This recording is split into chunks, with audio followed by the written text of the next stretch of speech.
Hey all, welcome back to the channel. Today I'm taking a look at WPSD, which is the user interface for Digital Radio Hotspot running off of a Raspberry Pi. I do IT work. I have several Raspberries laying around collecting dust. I have done various little projects from time to time. And I saw a $30 MMDVM on Amazon that I thought was worth a try, better than spending a couple $100 on something.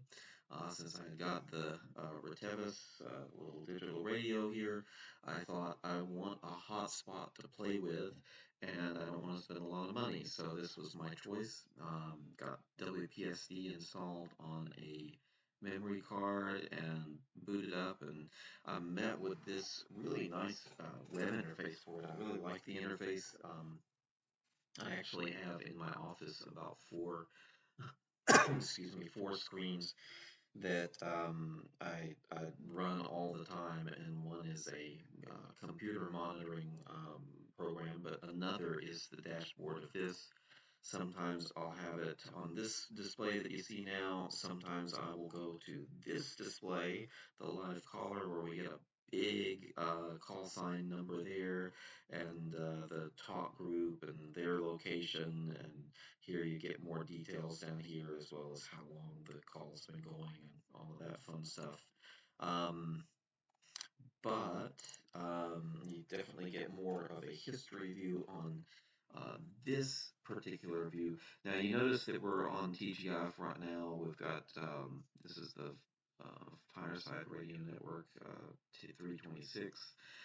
I think I'm actually monitoring talk group 777, which is a scanner frequency over at TGIF, and so that gets you um, all over the place. And you notice some of our recent talk groups are just all sorts of different ones. So I think it just follows the activity there. Um, I went to, I did a first pass of this video, and I went to profiles to start to show you something, and I was logged out, and it took me a few minutes to kind of recover. But the default password on your Raspberry Pi is, on the interface here, sorry for WPSD. The username is pi-star, Pi-star, and then Raspberry is the default password for that if you guys are following along trying to do your own setup. This is a neat feature, I think, so that if you wanted now I've just done this as a working config, which you can see it was back in March that I set this one up.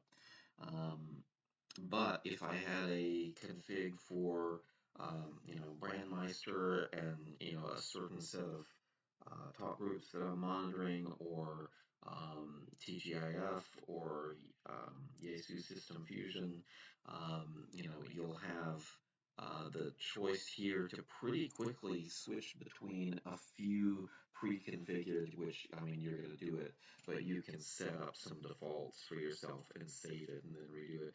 Now, this right now, I don't know if you can hear.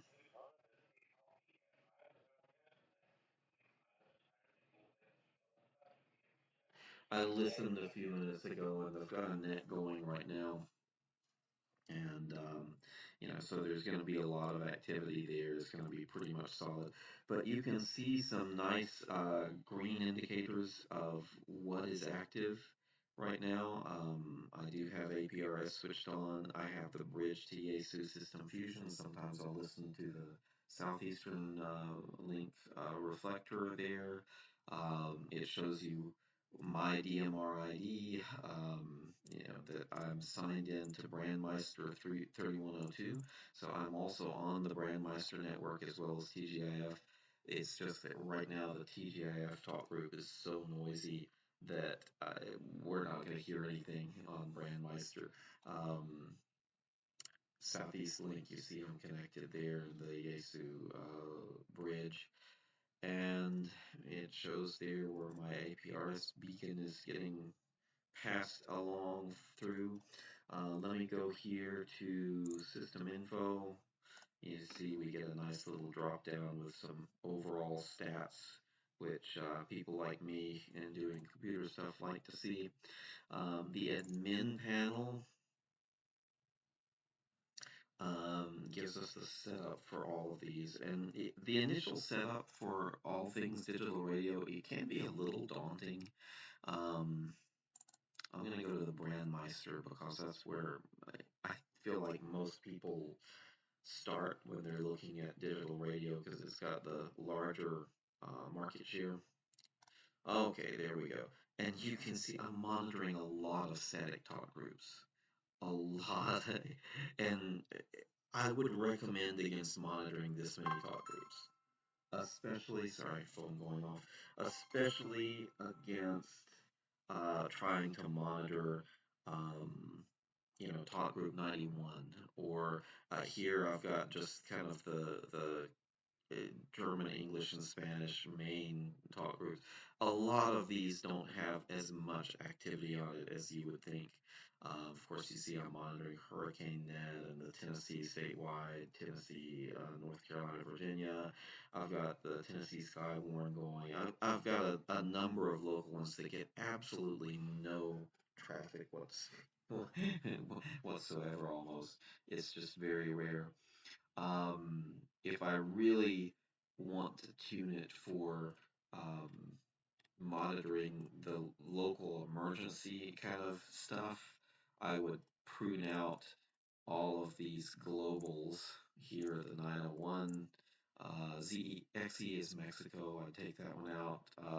I'd narrow it down by taking at least these six off, seven, sorry, counting Mexico, and I'd leave it at some of those if I were just monitoring for local stuff. Some of these are local repeater links, and then some of these down here are BrandMeister bridges to other things, which we can talk about in another video.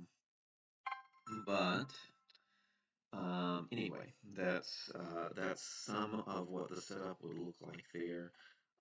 If I go back and show you our TGIF setup is not quite as um, intricate. Oh, here I have worked my way to some other settings. These are some of our core configuration items. I went the wrong direction. Gives you the host name of the machine. As you can see on your local network, you can pull it up just by the host name, which is kind of fun to be able to have that addressing and not be hunting for the IP address. Here's the MMDVM config here. If you get one, you will need to follow the instructions of whatever you've purchased. I've put the GPS location for APRS here. DMR settings, and the primary network is BrandMeister. I've enabled the DMR to YSF bridge. I'm not doing the CWID. I've toyed around with just doing it so that I can have the beacon from time to time, kind of like having that. There's our startup host for Yaesu System Fusion. It's the Southeast link. Of course, you can choose whichever one you want it to be. I know East Coast Reflector is one that a lot of people like as well. Here's our BrandMeister setup here as far as which server and the password and your BrandMeister number here. All of that good stuff. You can set up other DMR networks, free DMR, DMR Plus, all of these others. It's the same protocol. And so you can set up any of these others. And here they even give you a section where, hey, if it's custom and we don't have it, here you go. You've got a way to set it up. System X, here's my TGIF setup. Really lots of fine-grained control. It is a little overwhelming at first. I think what I did when I first set it up, oh, and you can get your SSID set up down here. Sorry, I'm moving way too fast probably. Yeah, your wireless config. You can get it to remember your wireless setup. And what I would suggest here is if what I've done is I've set up the same SSID and password for home and office and even for the Starlink. And so wherever I'm at, it just grabs hold of the signal and I'm connected. Um, It also has a nice built-in update feature, and usually only takes a few minutes. There's a pretty rapid pace of change with their config, and it's not like huge changes. It just they maintain their software pretty well. So I would recommend doing this from time to time and just making sure that you're running the current version. And of course, you can do backup and restore here as well. I may go back to the admin in just a moment here, and let me see if I can do that while it's updating. I should be able to. Um, let's see. We've got manager set up for the Yaesu System Fusion, which doesn't do much. Just that drop down for the Southeast link. We can unlink from it if we want to. Here we could change our talk group. Like I said, this is not as sophisticated as the BrandMeister config page where you can list all of the talk groups.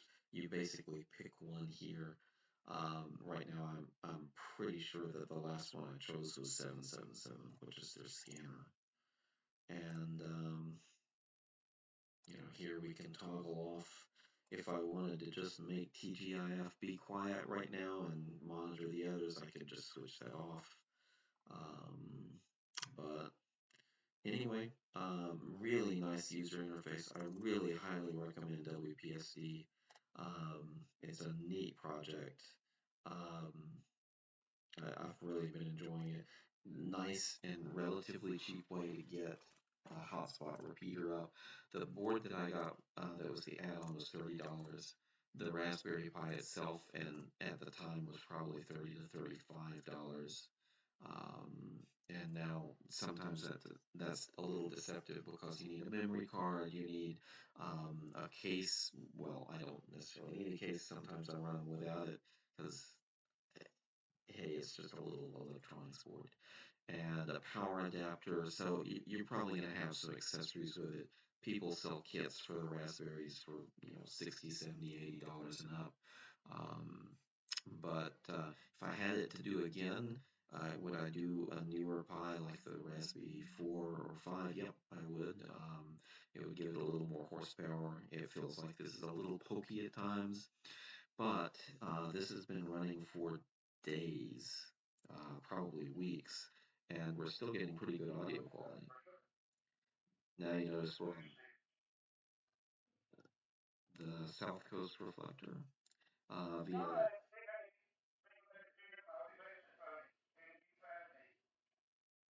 Yeah, so the audio quality is not quite as crisp there as in some. It varies, of course, by what radio people have and whether they're coming over RF. And some of these reflectors, they're bridging analog and digital through other means too.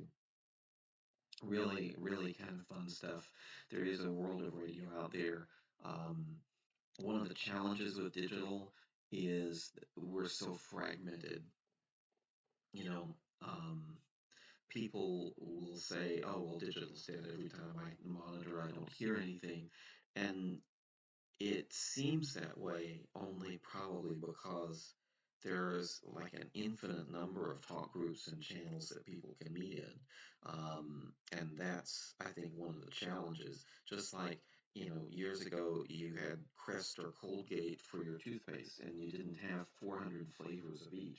Now you've got like couple hundred options out of each brand and then more brands, and you look around and there's like 600 choices.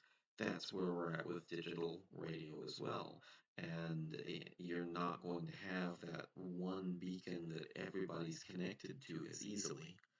um, anyway, I hope you've enjoyed the quick overview. Check back later for other video updates. I'll try and get some other videos up on the hardware itself, and maybe I can get one on doing a fresh one. I'd like to do another one to have one just in a fixed location here as well as one at the house. But make sure you like and subscribe. Thank you much for stopping by. I really do appreciate it. And you all take care and check back soon. Thanks.